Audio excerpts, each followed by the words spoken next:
একটি বিশেষ বিল রাজ্য বিধানসভায় পেশ করা হলো মঙ্গলবার। আইনমন্ত্রী মলয় ঘটক পেশ করলেন অপরাজিতা নারী ও শিশু বিল। এই ধরনের বিলের খসড়া সোমবারই প্রত্যেক বিধায়ককে দেওয়া হয়েছিল। সেই মতো এদিন বিল পেশের আগে বেশ কিছু সংশোধনী সহ প্রস্তাব জমা দিয়েছেন বিরোধী দলনেতা শুভেন্দু অধিকারী। তার ভিত্তিতে স্পিকার বিমান বন্দ্যোপাধ্যায় জানালেন তার জমা দেওয়া সংশোধনীগুলো নিয়ে আলোচনা হবে। এরপরে বিরোধী দলনেতা শুভেন্দু অধিকারী বক্তব্য রাখেন। তারপরে বক্তব্য রাখেন মমতা ব্যানার্জি।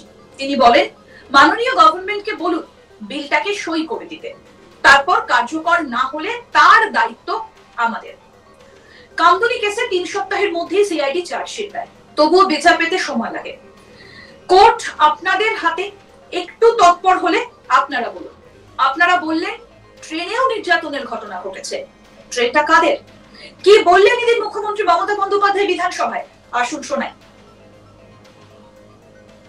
বিরোধী দলনেতা কতকগুলো কথা বললেন। রুলসে পরিণত করার দায়িত্ব কার্যকর হবে কি? গভর্নরকে, মাননীয় গভর্নরকে বলুন এটাকে সই করে দিতে বিলটা, তারপরে যদি কার্যকর না হয় তার দায়িত্ব আমাদের, তার দায়িত্ব আমাদের। আমি আবার বলি, উই ওয়ান্ট রেজাল্ট অলসো। আপনারা যেটা বলেছেন গভর্নমেন্ট ফাস্ট ট্র্যাক কোর্ট করেনি, আপনার বক্তব্যে বিরোধী দলনেতা বলেছেন। আমি মনে করি আপনার কথার উত্তরে আমার এটুকু বলার অধিকার আছে। এক সেকেন্ড, কারণ আমি সবই নিয়ে এসেছি সাথে, শুধু একটু অথেন্টিকেশনের জন্য কাগজগুলো আপনাদের অথেন্টিকভাবেই আমি বলবো। গভর্নমেন্টের মনে রাখবেন report on fast track court, যাতে মহিলাদের বিরুদ্ধে সংগঠিত অপরাধের মামলাগুলোর দ্রুত বিচার হয়। এই কোর্টগুলো এখনো পর্যন্ত মোট 3,92,620টি কেস দায়ের করা হয়েছে। তার মধ্যে 3,11,479টি কেসের ডিসপোজাল এর মধ্যেই হয়ে গেছে। মহিলা সংক্রান্ত 7,000 কেস কোর্টে পেন্ডিং আছে, আমাদের কাছে পেন্ডিং নেই। এটা হলো ফাস্ট ট্র্যাক কোর্টের ব্যাপার বলি। এবার আপনারা বললেন কামদুনি কেসে আমরা নাকি পিপি চেঞ্জ করেছি। পিপি চেঞ্জ অনেক সময় তার ট্রান্সফারের ব্যাপার আছে, প্রমোশনের ব্যাপার আছে, হাইকোর্ট তাকে এখন হাইকোর্ট থেকে পারমিশন নিতে হয়, এসব ব্যাপার আছে। আমি টেকনিক্যালিটিসের মধ্যে ঢুকছি না। কিন্তু আমরা কি করেছিলাম, ইনসিডেন্ট ঘটেছিল 7 June 2013। Chargesheet submitted by CID within 3 weeks 28 June 2013। Supplementary chargesheet দেওয়া হয়েছিল 10 জুলাই 2013। কিন্তু কোর্ট পাস্ট জাজমেন্ট এটা আমাদের হাতে নেই 30 জানুয়ারি 2016। কোর্টটা তো আমাদের হাতে নেই, কোর্টটা তো আপনাদের হাতে আছে। এটা আপনাদের একটু ভালো রোল প্লে করুন, এটা আপনাদের কাছে আমি রিকোয়েস্ট করব।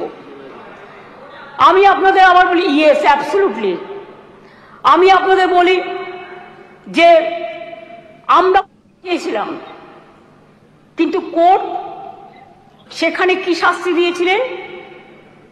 কোর্ট দিয়েছিলেন 3 were চার্জশিটেড। আমরা trial court passed judgement on 30 January 2016, where out of 8 living accused, 1 accused expired during trial. 3 were charged with the death penalty.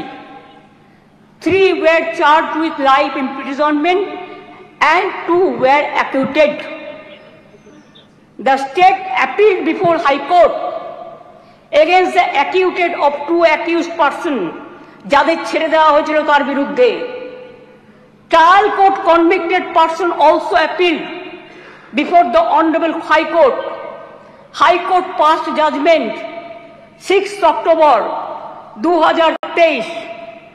তাতে তারা শাস্তির ডেথ পানিশমেন্ট দেওয়ার বদলে 2 জনকে দিয়েছিলেন লাইফ কনভিকশন, 1 জনকে ছেড়ে দিয়েছিলেন, 3 জনকে 7 years পানিশমেন্ট দিয়েছিলেন, আর অ্যাকিউটেড দুজন ছিলেন, তার বিরুদ্ধে আমরা এসএলপি সুপ্রিম কোর্টে ফাইল করেছি এবং 9 অক্টোবর 2023-এ এটা এখন পেন্ডিং আছে সুপ্রিম কোর্টে।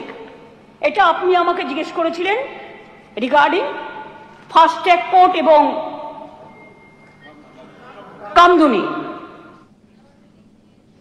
মুখ্যমন্ত্রী জানান এই কয়েকটি সংশোধনী আনতে চাই। তিনি জানান রাজ্যপাল বিলটা সই করে রাষ্ট্রপতির কাছে পাঠিয়ে দিলেই বাকিটা তারা দেখে নেবে।